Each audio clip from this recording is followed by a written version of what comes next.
ध्यान से सुन लेना, जीवन बदलने वाली कहानी है, 100 करोड़ से भी भारी कहानी है। 2 दोस्त, तो एक अमीर बच्चा था, एक नॉर्मल बच्चा था। इस बच्चे ने बड़ी डेयरी खोली थी, बड़ा फार्म खोला था और ये लगभग दिवालिया होने के कगार पे आ गया। और इसका जो दोस्त था वो बड़े घर का बेटा था, मतलब एक तरीके से राजा का बेटा समझो।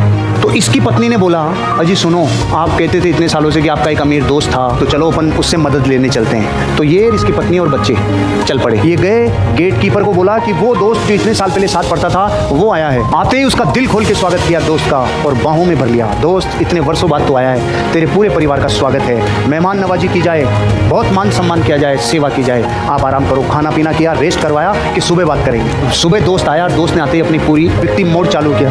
गाया भी बिकी, बेचा भी बिकी, वो सब खत्म हो गया। अच्छा। अब उसने मंत्री को आदेश दिया, मंत्री जी इनको एक बकरी दे दो। उस पति ने बोला, रे सुनो राजा से यार, जो देव जो लेयर निकल गया यार। बकरी लिए और निकल लिए। 2-5 दिन 10 दिन दूध पिलाया, बच्चे पल गए। 5-10 दिन 20 दिन 15 दिन हो गए और बकरी, तो जैसे बकरी मरी तो एक दिन तो पति पत्नी एक दूसरे की तरफ नहीं देखे।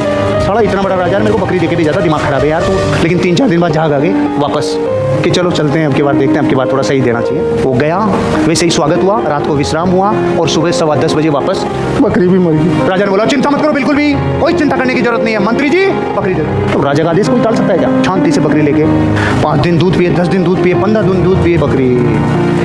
अब की बार अगर बोली, ए सुनो जी, चलो पधारो, रुको, विश्राम करो, खाना खाओ, पियो, मस्त रहो, शानदार जिंदगी जियो। सुबह 10:15 बजे बकरी मरी। परमात्मा जो भी करता है अच्छे के लिए करता है, चिंता करने की कोई भी जरूरत नहीं है, टेंशन मत ले, मैं तेरे साथ खड़ा हूँ। मंत्री जी बकरी दे दो। पत्नी ने माथा पकड़ लिया, तो होते ना गुस्से में, बकरी ले गए। 1 दिन 2 दिन 5 दिन 10 दिन बकरी ब्याई। आप क्या सोच रहे? बकरी, एक बकरी और ले आई और वो जो बकरी थी उसके भी बकरी 4-5 बकरी हो गई। दूध मामला सेट हो गया, बच्चे पलने लग गए और अब थोड़ा थोड़ा दूध बेचना शुरू कर दिया। 90% लोग इस टाइम भूल जाते हैं जिसने बकरी दी थी। उसकी पत्नी ने कहा, सुनो जी, आज जो भी हो रहा है, जितना भी हो रहा है, मेरे बच्चे पल रहे हैं, चलो धन्यवाद के आते हैं। कि सच्ची? कि हाँ चलो चलते हैं। वही स्वागत, वही खाना पीना, वही रहना, महलों में आना और सुबह 10:15 बजे। लेकिन ये दोस्त, तूने मेरी मदद की मेरे जीवन में, जब मेरे बच्चों के लिए भी कुछ नहीं बचा था, तूने मेरी मदद की। मैं आज केवल शुक्रिया अदा करने आया हूँ। चिंता नहीं करो, परमात्मा सबका भला करता है। मंत्री जी 100 गायें दे दो और 5 गांव दे दो। पत्नी ने कहा, रम मांगने आए थे तब दिया नहीं था, अब ये 5 गांव और 100 गायें दे रहा है। बस दोस्त, तुझे यही समझाना चाहता हूँ, मैं दे तो तुझे पूरा राज्य सकता था उस दिन, जिस दिन तेरे बच्चे भी नहीं पल रहे थे, पूरा राज्य भी दे देता ना, तेरा पूरा राज्य कोयला हो जाता मेरे लाला।